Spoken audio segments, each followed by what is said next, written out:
प्रधानमंत्री ने कहा कि राजनीति में राष्ट्र नीति सर्वोपरि, वैचारिक मतभेद से विरोधियों का सम्मान प्रभावित नहीं।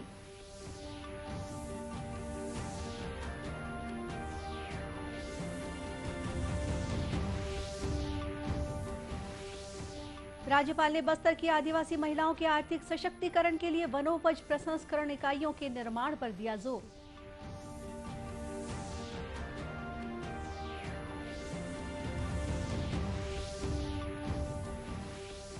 मुख्यमंत्री ने कहा, प्रदेश के हर वर्ग के विद्यार्थी को गुणवत्तापूर्ण शिक्षा उपलब्ध कराना सरकार की प्राथमिकता।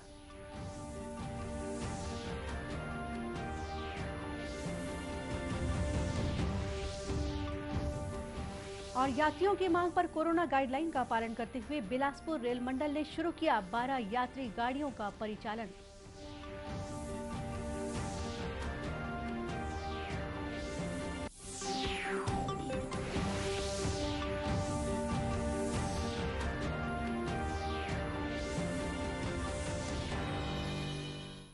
नमस्कार, आप देख रहे हैं दूरदर्शन समाचार। मैं हूं गोपा सान्याल। अब समाचार विस्तार से। प्रधानमंत्री नरेंद्र मोदी ने कहा है कि बहुमत से सिर्फ सरकार चलती है, लेकिन देश सहमति से चलता है।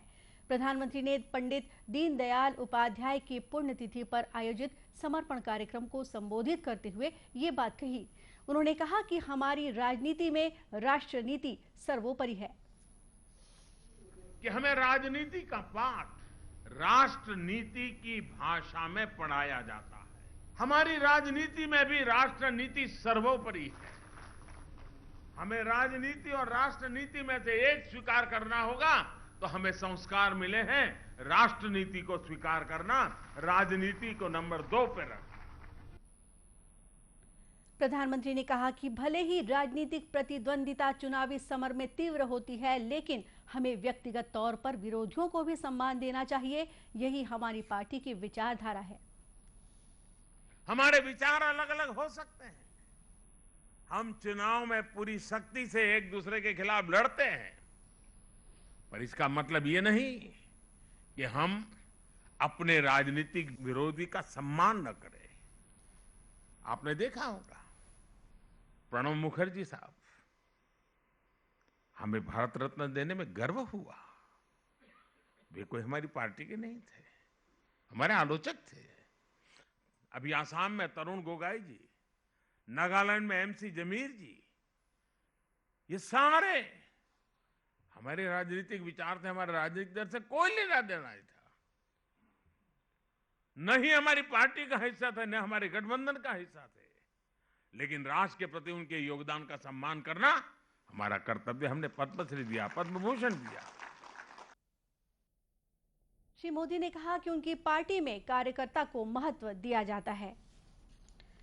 राज्यपाल अनुसुईया उइके ने कहा है कि बस्तर में उपलब्ध वनोपजों का स्थानीय स्तर पर प्रसंस्करण कर यहां के आदिवासियों को आर्थिक रूप से सशक्त बनाने में काफी मदद मिल रही है। राज्यपाल ने बस्तर के धुरा गांव में संचालित वनोपज प्रसंस्करण केंद्र का अवलोकन करते हुए ये बात कही। इस अवसर पर उन्होंने विभिन्न क्षेत्रों से आए वनोपज प्रसंस्करण का कार्य कर रहे समूहों की महिलाओं से भी मुलाकात की। महिलाओं से चर्चा के बाद मीडिया को संबोधित करते हुए राज्यपाल ने कहा कि बस्तर में वनोपजों की प्रचुरता है, इनके प्रसंस्करण से महिलाएं आत्मनिर्भर बन रही हैं। उन्होंने कहा कि जिन स्थानों पर प्रसंस्करण केंद्र नहीं है, वहां भी इस तरह की पहल की जानी चाहिए। इस तरह से जो महिलाएं का काम देखा और मुझे बहुत अच्छा लगा है, और निश्चित रूप से ये महिलाएं आर्थिक रूप से सशक्त होगी। और भी मैंने कलेक्टर साहब, कमिश्नर साहब से कहा है कि इस तरह से अलग अलग और केंद्र खुल जाए और वहाँ उनके लिए प्रोसेसिंग करने की मशीन वगैरह उपलब्ध हो जाए, तो ये और अधिक अच्छे से और अपना लाभ ले सकती है। समूह की महिलाओं ने राज्यपाल को बस्तर काजू, टोरा तेल, इमली चपाती और कैंडी जैसे प्रसंस्कृत वनोपज उपहार में दिए। मुख्यमंत्री भूपेश बघेल ने कहा है कि प्रदेश के हर वर्ग के बच्चे को अच्छी से अच्छी शिक्षा उपलब्ध कराना शासन की प्राथमिकता है। इसी दिशा में किए जा रहे प्रयासों के तहत स्वामी आत्मानंद अंग्रेजी माध्यम विद्यालय योजना शुरू की गई है। मुख्यमंत्री अपने निवास कार्यालय से वीडियो कॉन्फ्रेंसिंग के जरिए स्वामी आत्मानंद अंग्रेजी स्कूलों के प्राचार्यों के प्रशिक्षण सत्र को संबोधित कर रहे थे। उन्होंने कहा कि अंग्रेजी स्कूलों के बेहतर संचालन, शिक्षा और प्रबंधन का दारोमदार प्राचार्यों के ऊपर है। एक प्राचार्य के सवाल का जवाब देते हुए मुख्यमंत्री ने कहा कि राज्य में पहले चरण में 52 शासकीय विद्यालयों को इस योजना के तहत सर्व सुविधा युक्त अंग्रेजी स्कूलों में उन्नत किया गया है। इन सभी विद्यालयों में अत्याधुनिक ग्रंथालय, प्रयोगशाला, कंप्यूटर और ऑनलाइन शिक्षा सुविधा उपलब्ध है। उन्होंने कहा कि आवश्यकता पड़ने पर स्कूलों में कक्षाओं का विस्तार किया जाएगा। बहुत ज़्यादा चोट पड़ी है, लेकिन हमारी फिर भी कोशिश होगी कि हम अपने छात्रों के शिक्षा की गुणवत्ता में कोई कमी तो आने नहीं देंगे, और जो और स्कूल भी खोलेंगे उसके भी स्तर में किसी प्रकार की कोई समझौता नहीं करेंगे। लेकिन क्लासेस बढ़ाने की जो बात आप कह रही हैं, तो जब स्कूल और बढ़ेंगे तो मैं समझता हूं कि अभी 30,000 हुआ है, फिर जब और स्कूल खोलेंगे तो उतने और बच्चे एकोमोडेट हो जाएंगे, तो वो जो प्रेशर है वो थोड़ा सा कम होगा। उसके बाद भी यदि आवश्यकता पड़ी तो निश्चित रूप से फिर और सेक्शन वगैरह की अपन कोशिश करेंगे। श्री बघेल ने कहा कि अंग्रेजी विद्यालयों को गुणवत्तापूर्ण बनाए रखने के लिए जिलों को स्वायत्तता दी गई है। प्रदेश में कोविड-19 संक्रमण के खिलाफ टीकाकरण जारी है। कल ही टीके की नई खेप रायपुर पहुंची है।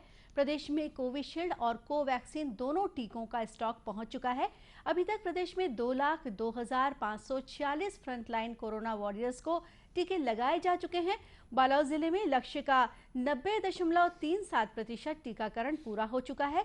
वहीं संख्यात्मक रूप से देखें तो रायपुर जिले में सर्वाधिक 23,490 कोरोना वायरस को टीके लगाए गए हैं। बीते 24 घंटों के दौरान प्रदेश में कोविड संक्रमण के 254 नए मामले सामने आए हैं। खबरों का सिलसिला आगे भी जारी रखेंगे। फिलहाल वक्त है छोटे से ब्रेक का।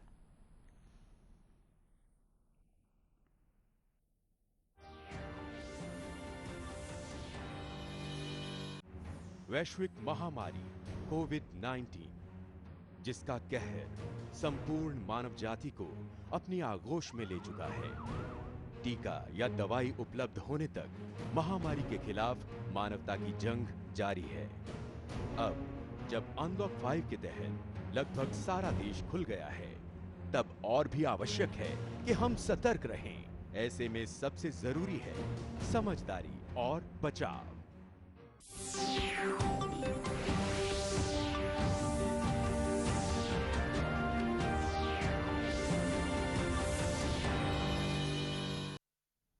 ब्रेक के बाद एक बार फिर स्वागत है आपका दूरदर्शन समाचार में। मुख्यमंत्री भूपेश बघेल ने कहा है कि गौठानों में तैयार हो रही वर्मी कंपोस्ट खाद की मार्केटिंग जरूरी है। मुख्यमंत्री ने रायपुर में गोधन न्याय योजना की समीक्षा करते हुए कहा कि वर्मी कंपोस्ट खाद की उपयोगिता के बारे में व्यापक प्रचार प्रसार किया जाए। उन्होंने कहा कि इसके लिए किसानों को प्रेरित और प्रोत्साहित किए जाने की जरूरत है। इस मौके पर मुख्यमंत्री ने गोधन न्याय योजना के तहत ग्रामीणों और पशुपालकों द्वारा विक्रय किए गए गोबर के एवज में 3,86,00,000 रुपए की राशि का ऑनलाइन अंतरण किया। मुख्यमंत्री ने कहा कि गोधन न्याय योजना के तहत खरीदे जा रहे गोबर से वर्मी कंपोस्ट खाद का निर्माण जारी है। उन्होंने बताया कि वर्तमान में प्रदेश के गौठानों में लगभग 61,000 वर्मी टांके खाद तैयार करने के लिए भरे गए हैं। ऐसे में खाद की मार्केटिंग जरूरी है ताकि गौठानों में खाद निर्माण की निरंतरता बनी रहे। श्री बघेल ने प्राथमिक सहकारी समितियों के जरिए वर्मी कंपोस्ट खाद के विक्रय करने के निर्देश भी दिए। इस अवसर पर कृषि मंत्री रविंद्र चौबे ने कहा कि योजना के तहत गोबर विक्रेताओं को हर पखवाड़े नियमित रूप से राशि का भुगतान किया जा रहा है।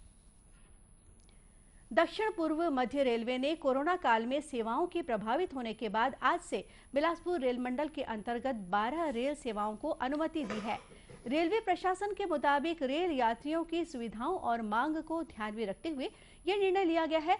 दक्षिण पूर्व मध्य रेलवे के बिलासपुर, रायपुर, डोंगरगढ़ के बीच 12 सवारी स्पेशल ट्रेनों का परिचालन आज से शुरू किया जा रहा है। रायपुर रेलवे स्टेशन के स्टेशन डायरेक्टर BVT राव ने बताया कि इन ट्रेनों का परिचालन कोरोना गाइडलाइन के अनुसार किया जा रहा है।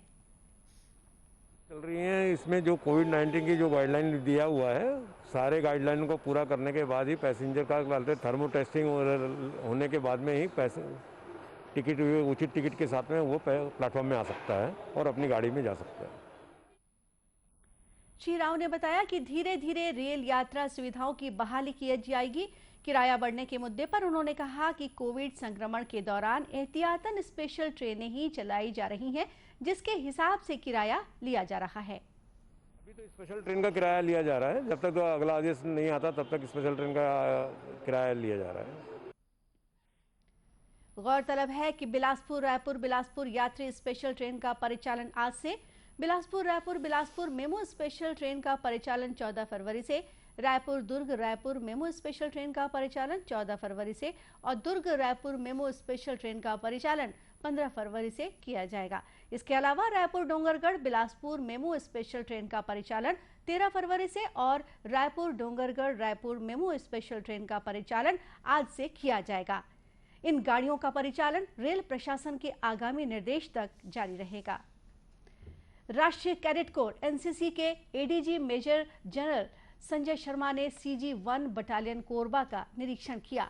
इस दौरान मेजर जनरल संजय शर्मा को एनसीसी कैडेट ने सलामी दी। श्री शर्मा ने एनसीसी अधिकारियों से चर्चा कर छत्तीसगढ़ में किए जा रहे कार्यों की जानकारी ली। इसके बाद मीडिया से चर्चा करते हुए मेजर जनरल संजय शर्मा ने कहा कि इस बटालियन की शुरुआत का मुख्य उद्देश्य कोरबा सहित आसपास के जिले के छात्रों में एनसीसी के प्रति रुझान उत्पन्न कर अधिक से अधिक बच्चों को प्रशिक्षण देना है।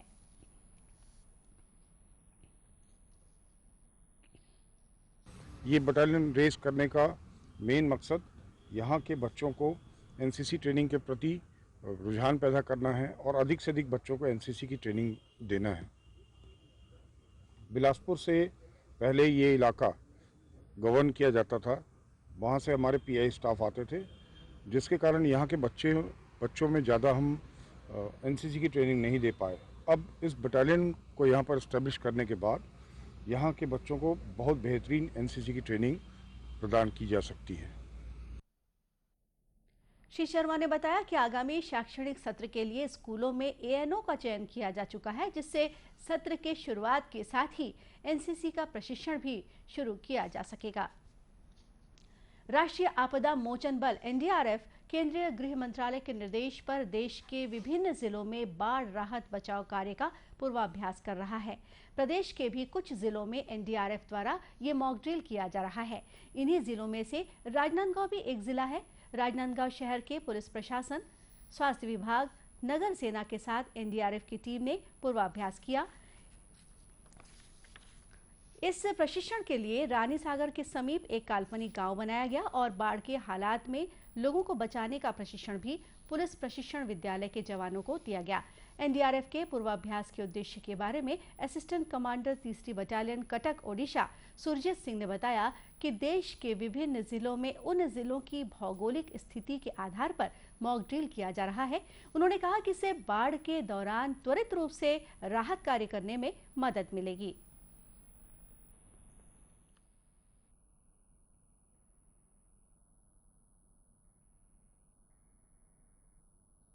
इस एक्सरसाइज का जो आप देख पा रहे हैं, आज जिसको आप देख रहे हैं, इस एक्सरसाइज ये एक जॉइंट मॉक एक्सरसाइज है, जिसमें स्थानीय प्रशासन जैसे कि यहाँ की पुलिस, नगर सेना, स्वास्थ्य विभाग, एनजीओज और अन्य जो निगम के सदस्य हैं वो आज कलेक्टर महोदय और एसपी महोदय के उपस्थिति में आज उसी एक्सरसाइज को एक प्रैक्टिस किया गया। इस एक्सरसाइज का जो मुख्य उद्देश्य है वो ये है कि अलग अलग एजेंसियों में एक समन्वय बैठाया जा सके, ताकि हम एक दूसरे की कैपेबिलिटी से वाकिफ़ हो जाएं और जो कहीं कुछ अगर लूपहोल है अगर कोई, तो उसे पहचान कर समय अनुसार उसे दूर किया जा सके, ताकि वास्तविक हालात में जब ये सभी एजेंसियां किसी बचाव कार्य में लगेंगी तो एक बेहतर कोऑर्डिनेशन, एक टीम की तरह काम कर सकेंगी और जो पीड़ित लोग हैं उनको शीघ्र से शीघ्र बचाया जा सकेगा या संबंधित राहत उनको पहुंचाई जा सकेगी। इस प्रशिक्षण के दौरान एनडीआरएफ के 35 जवानों और पुलिस प्रशिक्षण विद्यालय के करीब 200 जवानों सहित महिला स्वयंसेवियों ने भी हिस्सा लिया। और इसी के साथ ही समाचार बुलेटिन यही समाप्त हुआ। नमस्कार।